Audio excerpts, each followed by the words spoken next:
जय हिंद विद्यार्थी मित्रांनो, महाराष्ट्र पोलीस भरती सरळ व्याज 15 दिवस 15 प्रश्न या सिरीजमध्ये आपला आजचा प्रश्न आहे, एक रक्कम सरळ व्याजाने 5 वर्षात दुप्पट होते तर ती रक्कम किती वर्षात 5 पट होईल।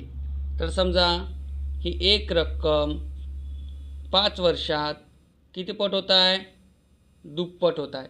याचाच अर्थ काय की 5 वर्षात 1 रुपयाची रक्कम 2 रुपये होत आहे, म्हणजे याच्यावर किती व्याज येत आहे, 1 येत आहे। तर तसंच काय म्हणतात, तर ती रक्कम किती वर्षात 5 पट होईल, म्हणजे ही रक्कम किती वर्षात 5 पट होईल, म्हणजे याचाच अर्थ काय की याच्यावर किती व्याज येईल, 4 येईल।